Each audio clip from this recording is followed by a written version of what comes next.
Onesi no mosi wamati, nabi kukuta kweli, ijuwa no bukatu.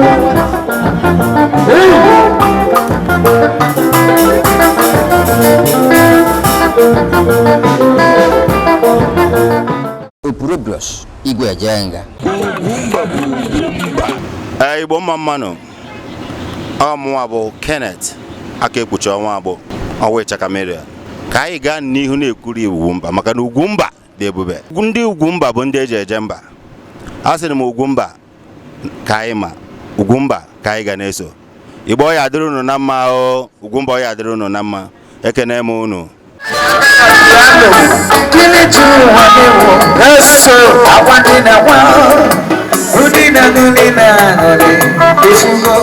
What a highlight! Oh, yeah, no,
by saying,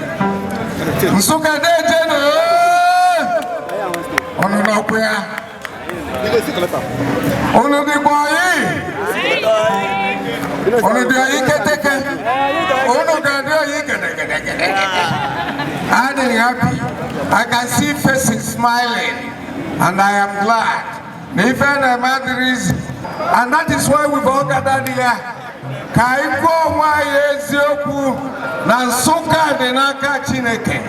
And by so doing, the young man has put some lyrics that will project his state the more.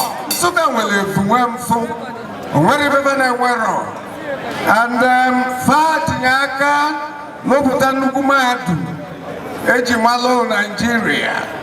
Obron Kawano Kazi, Kawano Njoku. Now, every somewhere for man to move Nigeria.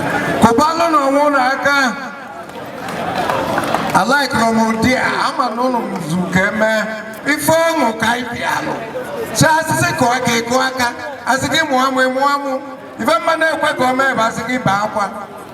I come and get Bapa, baby, I go buy. And I know. No, Gadima. And so, ladies and gentlemen, we will not attend the Electoral Commission. He is coming up here as co-launcher. Has he come?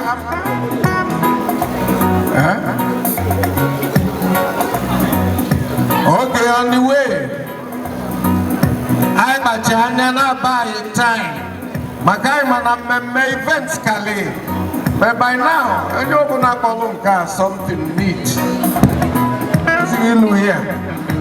Okay, no problem. We know they will come here. This young man will Madurina. He has a horrible chief Frank Ugu. Anyone has a Biapalumo. He's an Afamaro.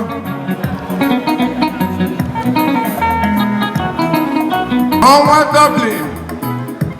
Ichaka ọmọ akúlé pẹ̀lú ndé mmadụ aka nchekwa microphone na kọbanụ na aka no onewu ni there then it will not get to you when you identify with the achiever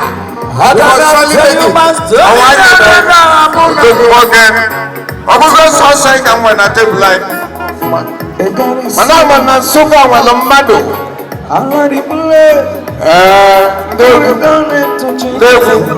They have one language and about eyes. If yours becomes louder than my own, I will look like a fool. So you know when to hide, you know when to go low. We know you are prepared. We know you are for us. Even the people, even they I want another co-launcher here.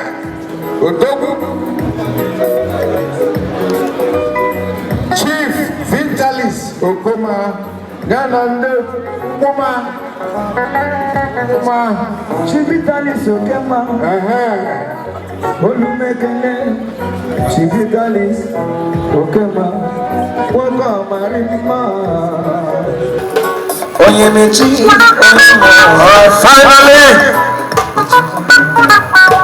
not the least. I have a recognition is in the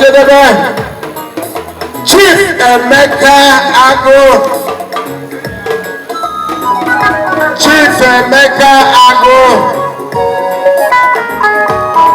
I want me woman in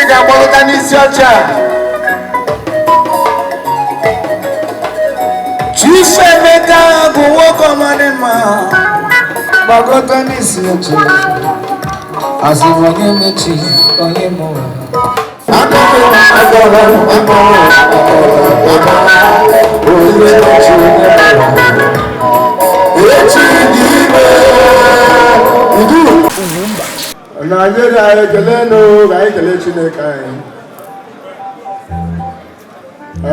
Enugu State there no like the to Kabia. Already chana Enugu Boji. Moji Gozi, Oji Chineke. When you go to put a like in only wine. The Chito Kabia, my Lego Mogon. Only one Chineke, one Biama. Oji chana Enugu never made a man I see now with the Nwodo. Hello, Enugu State, Alansaka. Opa IGBO Bemoko, Moko, Nigella Bemoko. Only one goes on Jachina anyone, Tata Camille. Here I live, I always send a hand. Now, then, or banana mouse. When I am man, or where is in a test? Ọmọ kúgbọ́ olùsẹ́bí ní gbẹ́ ṣẹ́bí ọkọ̀ ọjọ́ ẹ̀mí mẹ́ka ìmọ̀ náà wẹ̀lẹ́ small. Because, hey, boy, ushers, come and share this kola nut. Come back, okay,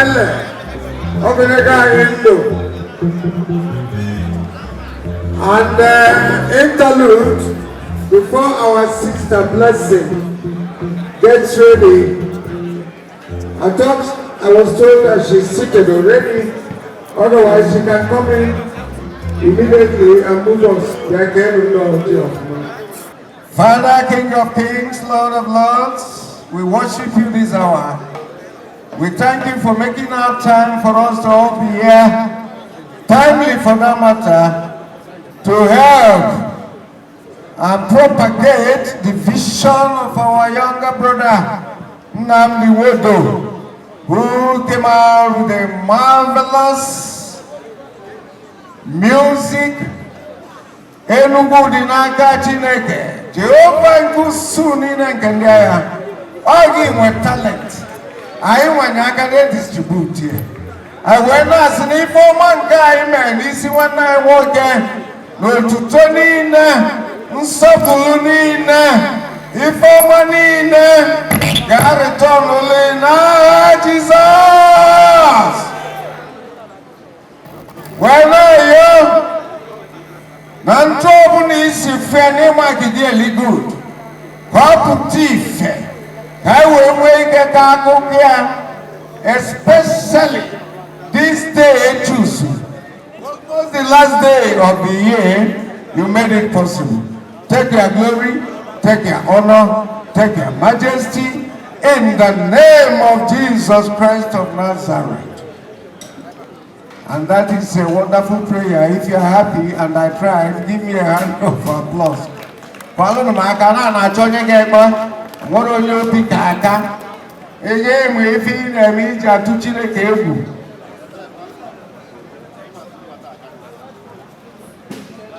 Ende chibili abatabago. Owana double. Ichaka na million. Oko na Dublin, ọmata Nigeria oko, owe decide ya na ụmụnne ga-enwe ife today. He is the legend, the living legend. Kubanu na aka no, ono the surprise no we Enugu man na Nsukka. Wani na monyopo, o decide ya no ga-akwado this ball. Then on the for information, I'll soon insert all the names. The launchers and the goal launchers, they're all arriving. In my pocket, people set here. So I'm working at the entourage. As the one welcome. Hello. One thing we can call the boss of MLM. Owan and Soba, Owan and Ibu, Owan and Elema.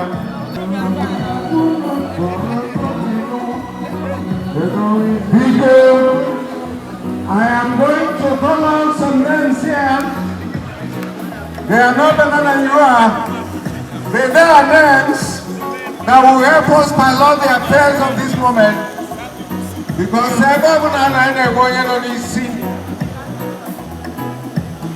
The first name I'm going to call out here will be the chairman of this occasion. A man all of you know very well. A man of integrity, an achiever. A man who is always out to encourage younger ones. He's going to be the chairman of this occasion. Honorable, now qualified in all ramifications, Honorable Chief Dr. Frank Okamwa Omeji. You must stand up me. As you will so get that general. I'm gonna tell you my story. Omeji is the Honorable Commissioner, Enugu State Rural Water and Consultation Agency. Obono kuniguna na gole aka. Vite ba pati so ewe. Oya bunya ko na eje ko no. Na ko aka.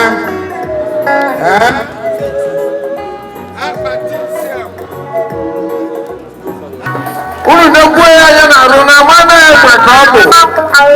Iru gwe egwe, azu gwe egwe. Yenye ojo ofuma, egwe kaba. Unye nsi egwe, kwalo ni aka. Ifro na ebi adigo mumma. Rapu na di ya jawo. Onye obule na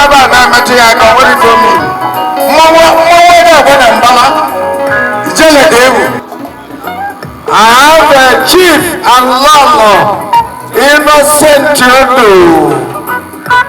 Ọdị na nwunye tụalụ nwa mọpụtala Prince Nnamdi. Fagbagote quickly. Kebe kwesịrị igbu oge. Ọ bụsigo mma ọ bịara ịmụ nne ị na-aga akwa ịtapụ ịrapụ ya. Biko ị ga-anọ na papa kwụrụ ọtọ. Biko achọ unu kụbalụ dis man na onye bi aka. Ọ bụ nwa m gbaa mbọ anyị ncha wee bịa anyị sịrị gị nnọọ. Nnọleke n'ime na ọyị ọ dị m ọyị. Ọ dị ọyị iketeke.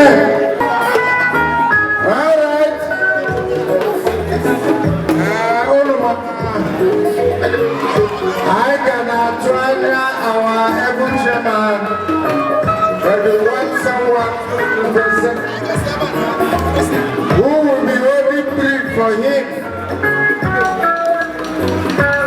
If we have volunteer,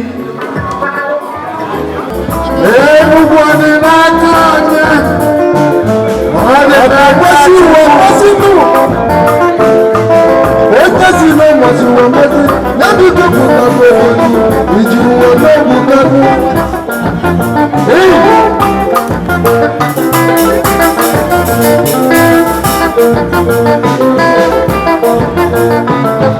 come back.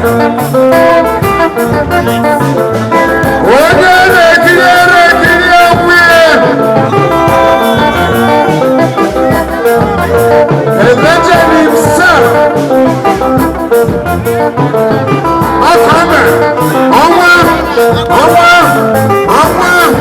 Today, not today.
Thank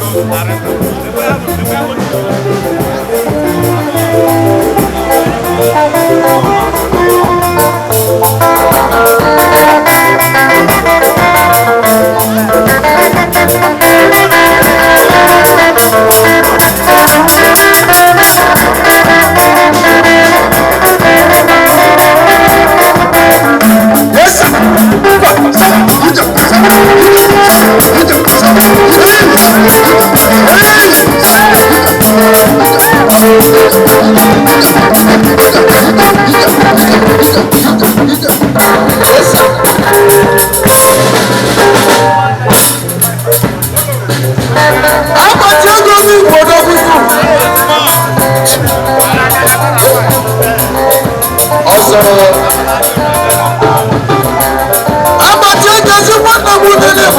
Siago, one new Malone, one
You must know, what is the trend behind this gathering?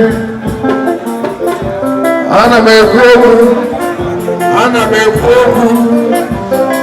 ẹ̀yin gbọmọ aláwẹ. My chairman of the local government area, Allah. Ọ̀nàmà ẹni fọ̀nfọ̀n. Ọ̀gá ní ọ̀gá wáyé.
Enugu is in the hands of God.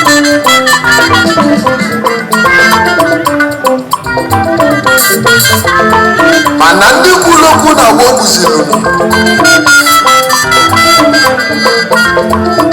ife tinyere Chukwu n'aka enwezi mmebi ka o ji ebulelu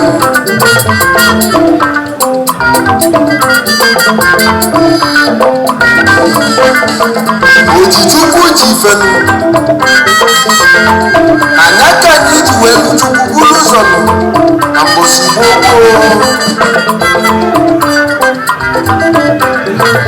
ezienụ ntị n'aka maka ọlụlụ ya gwa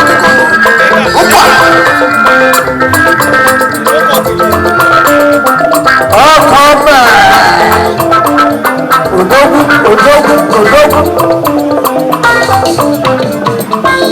Enugu steeti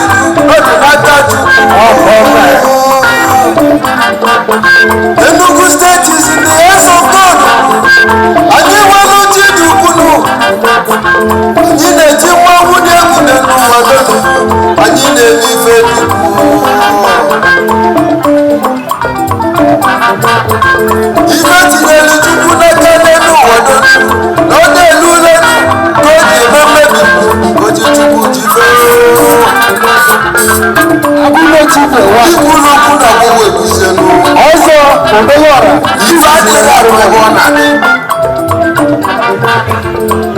Akana bidu tutu gbogbo ewe Enugu steeti wetinye n'aka Chukwu.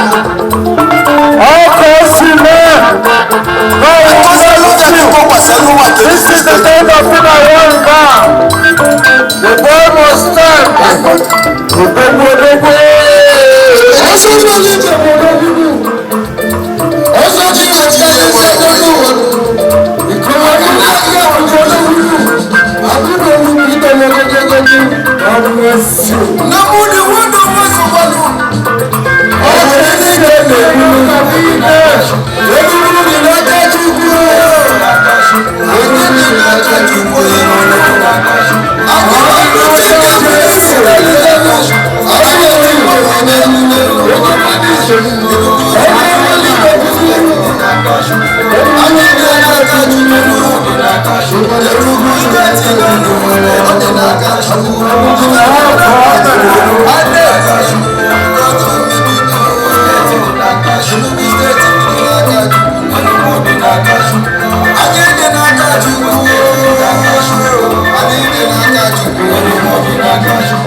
Enugu State is getting better every day.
Igbo si na nke nwa gbagbu omumenụ maka na Enugu nwa mụrụ n'anyanụ were nwa jere obodo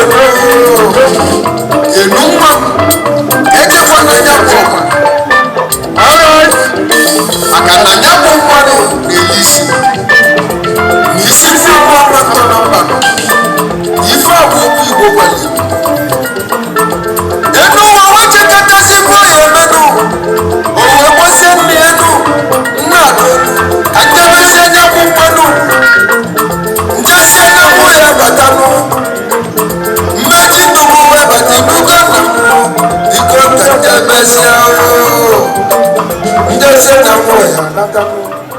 God bless you. God bless you. All right. We have seen the young man who has an ambition, who wants to be like others. If you must know, this is the way the legends like Osadebe them started, Oliver the Coke then started. There must be issues along the road, but I believe that he must conquer since he has the Almighty God. Added to all of you who have found time to be here, I got meditate properly, launching proper, because for this music to go to places, for it to be widely recognized and accepted, Akonogandia, if any bido na say, aka chukwade bonando Enugu State, ndo lotu, Enugu tebele kobo, kola tebele, and therefore this boy must be carried along. You're sorry, but I have for the here. If I have a normal issue. If I know what. If I men obodo Igbo bụ mobile FM and all my people because God forbid. 20 ọnwa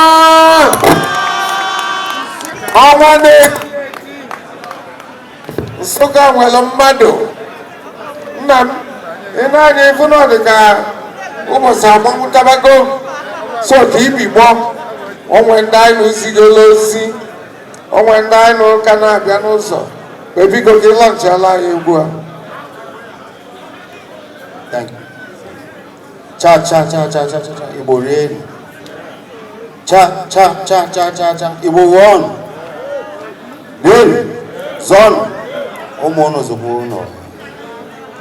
First of all, permit me to talk a little bit in English for those of my friends that came from far to be here for our precious friend, Prince Nwodo.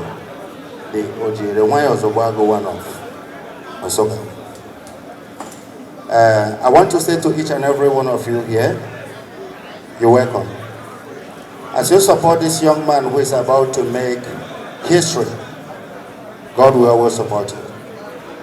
Today is just the beginning and not the end.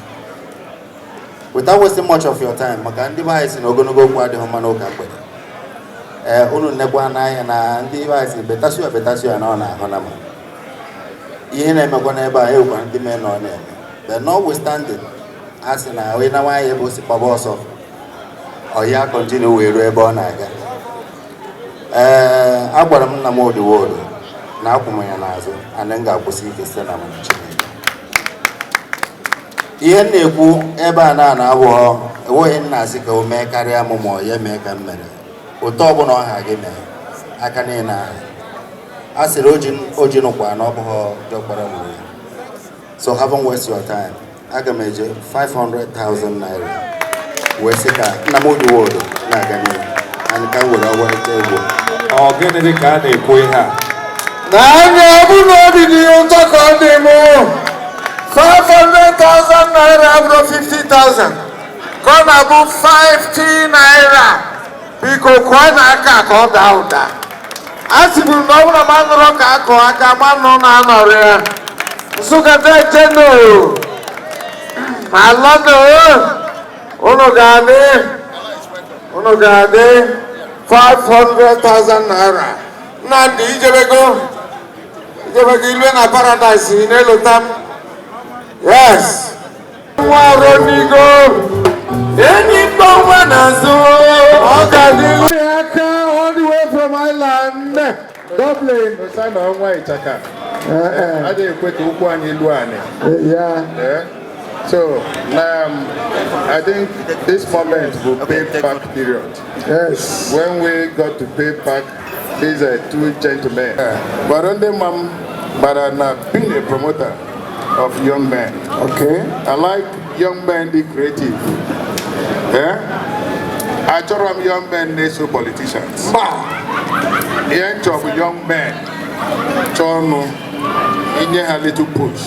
They stand on your own, yes. And when they walk, they cast in that mood. It's cast in that mood. So, if you are going to want to I didn't represent Vivian Solange, only on one at Dublin. So, Asimu represents her with 100,000 naira. Hey! Kubana Aka!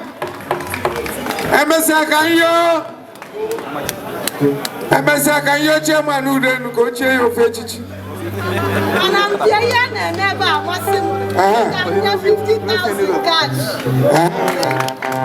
Okay. You walk anywhere on 150s. Go in Abako. 150,000 naira. One you give here, one you Makali here. Now got the leg money.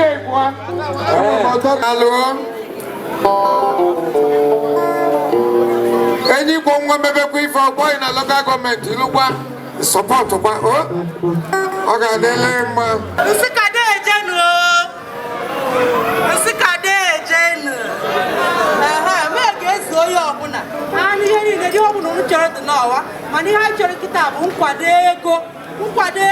So, in fact, I can make a table by table. I can make a table. We need a neighbor. I'm a vegetable lawyer. I don't know your city. Got your me. I'm a vegetable lawyer. I'm not for one night working about Ichaka. I know easy. Oh, no, Dublin, back and in a neighbor. So, I made a game of so, one of where Manuma. About one game, about one game. It would have a map. I'm not with a sum of 100,000 naira. 190. Yana Mapado. And Mapado. Niha Boberi. I wish Lagos will be my hand. I don't know your own pardon to my care with them. 100,000 naira in Japan. I don't know. Stood out. But I wish you were care about what I don't know. Jesus. Enugu State, all the way from Lagos.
Nwodo ezigbo afa mbụ Kenneth Agbo ọwa ndị Igbo na Dublin. Ihe na-eme tata bụ ihe Chukwu kwadoro na ụbọchị gboo maka na Chukwu sị na ọ ma na tata ya adị mana na nkọwa ya bụ na tata ka a na-eme mbupụta efere egwu nwanne anyị nwoke a na-akpọ Prince Nwodo o jiri nwayọọ ozugbo agụ one of Enugu steeti kịta ka a na-ebupụta efere egwu o tiri ọfụ nke a kpọrọ Enugu dị n'aka Chukwu. Enugu is in the hands of God.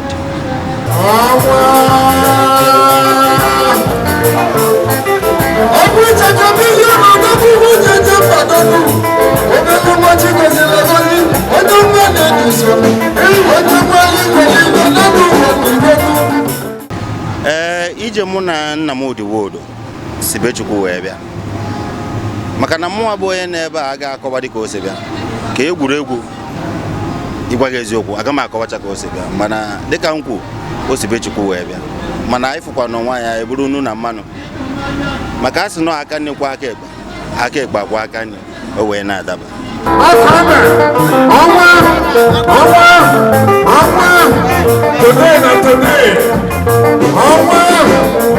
kebe eziokwu bụ na enwere ihe m fụrụ n'ebe ọ nọ. Nwodo bụ nwatakịrị mụ na ya fụrụ nwaanyị nebo ya na akara egwu ọ na-akụ mana ọchị kpọrọ ya egwu wee mara na ọ bụrụ na akwado ya bụ nwokorobịa na ọ ga-aga ebe tara aga n'afọ m na egwu dị n'akara aka ya. Ọ naghị akụ egwu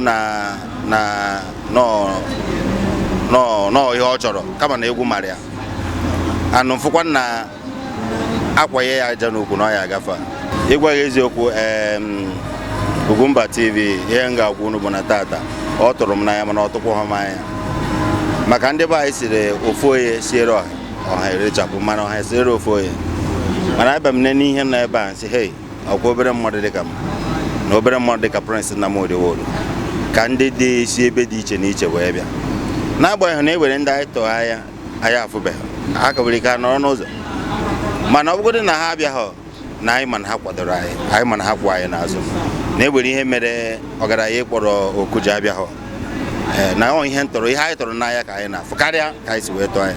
Emelụ m mbupụta egwu akpọrọ Enugu dị n'aka Chukwu ana ekenelu m Chukwu otu ndị mmadụ si wee bịa zama ekpele taa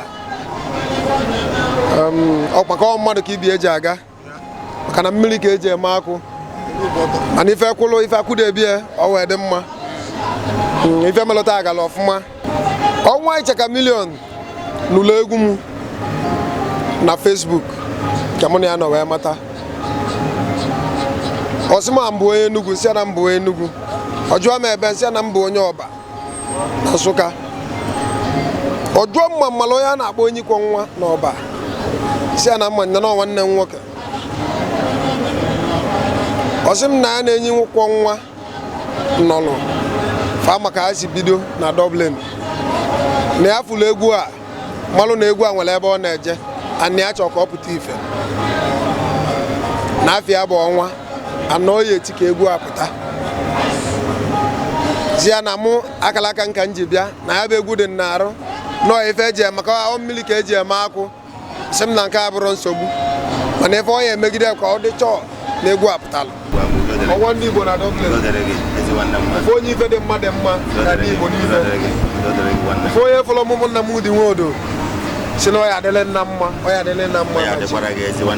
maka o jiri onye mmadụ ka o yeri akọ ya ọ bụrụ ka m si afụ ka o si aga kịta elugo m ebe a na-eje mana ana m ayọ biko nụ ụmụ Igbo na-ayọ Chukwu okike kele igwe n'ụwa Chukwu abịa ma tinyelu m egwu maka na anya bụ ife elugokwanụ maka ekwulu agbụ ekele nwa ngwele elugo ọtịtọ ka m si afụnya bụ egwu anyị ama aga ebetala aka ma ọnwa solu m maka na ọnwa bụ odogwu ọnwa afọ chibalụ mmadụ ka o ji aga akpọrọ aka ekpuchi ọnwa Kenneth Agbo maka na afọ onye na-edu ya wee na-ayọ Chukwu oke ekele igwe n'ụwa aka mma mkpuchi ọnwa ya maka na ị na-etiri ọra UGWUMBA ndị kwụrụ akụ ma ndị nwụrụ ma ndị ka dị ndụ kedu onye na-enekwasị anya ọ bụrụ na ime ka ya na ọ ga-adịghị mma ọnụ nna anyị ugwu late Chief Osita Osadebe amarakwanụ nya mgbe ọ dị ndụ nkapeka ma ma amarọ ka ya bụ egwu si wee bido nna anyị kwanụ Chukwu mụ bụ onye Nsụka bụrụ m onye Atani ke nji abụ onye Anambra mana ife niile dị Chukwu n'aka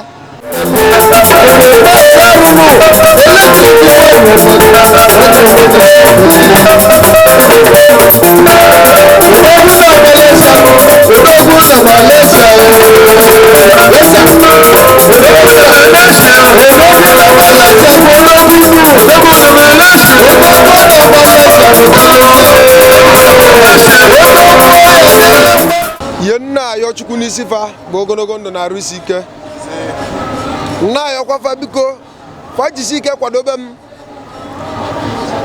maka na mụnwa ahịa ekwe ka ifele mefa site na Chukwu maka nya bụ egwu dị n'arụ mana Chukwu nyelụ m nya bụ egwu ama nkwe ka mmejọ ndị niile so m n'azụ ndị nne chọ ka ngaba n'iru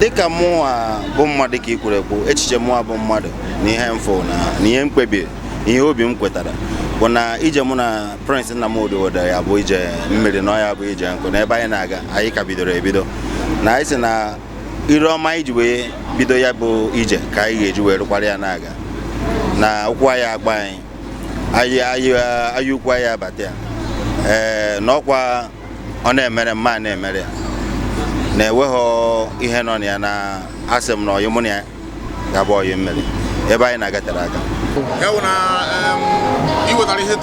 Eweta m ife ntụbara anya ma karịa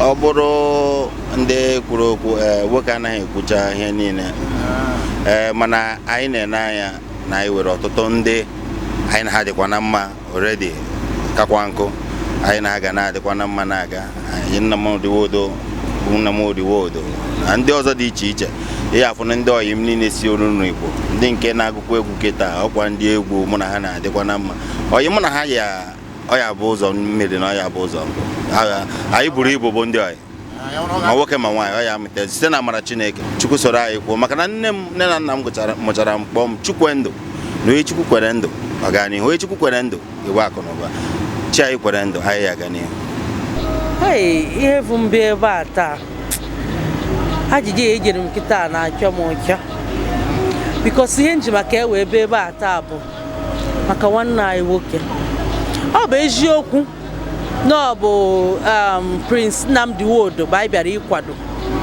mana onye na-eyi ugwu a bụ nwanne anyị nwoke a na-akpọ Ken ọwa Ichaka million onye nke anyị mana na ọ kpọrọ m n'igwe okwu shi m nwanne m taa na okwere ihe a na-eme anyị ga-achọ ka m nọrọ ebe ahụ nshi nwanne m n'ịbụ ezigbo mmadụ n'ihe ọbụla ị kpọrọ m oke na m ga-aza bikos n'ịbụ mmadụ ọha na m ga-aza oke mekwa ihe ọbụla ị chọrọ ka m mere so shi m na m ọkwa na Nsụka bụ ọ na-ada on the 30th shi no wahala anyị jewe ụbọchị 30th anyị niile ga-awụchi na Nsụka bụkwa be anyị na-ebe Enugu so n'ihe ji maka ewe ebe a taa bụ ka anyị kwado nwanne anyị ụka a na-akpọkwa Prince Nnamdi Nwodo n'ichifte egwu ihe ndị oyibo na-akpọ album launch. Oh, my name is Sister Ngozi Munyinda. I'm here at the launch album of the great high life singer Prince. He's my friend and my colleague. I know about Ngozi. Your surname, I don't know about it. Can you explain to us? Okay, Ngozi is from my father's people. Yeah. Then Munyinda is from my grandfather's people, from my mother's side, because I'm two in one. Okay. I'm half Zambian and half Nigerian, and I'm a gospel artist. UGWUMBA TV, asukwa na oya dịrị unu na mma. Dịka mkpọkwa na unu oku, unu bịa zam, asukwa na mgbe unu kpọrọ mmadụ oku na obe ọbụla unu ga-esiwe na-akpọ ka abịakwa n'ụzọ unu. Maka na UGWUMBA anụgidere m afọ asị mba na nke ma ya dị iche. Na ya bụ afọ UGWUMBA na-ada afịa na aga m afụkwana ya ọkwana m na UGWUMBA nọ na tata ana masị UGWUMBA na ọya dịrị unu na mma unu ga na-aga n'ihu nnọọ dịka unu bịa nọnyere anyị okwu unu ji bịa ka unu ga-eji wee na Jesus Christ bụ ya anyị Igbo mma mmanụ ndewo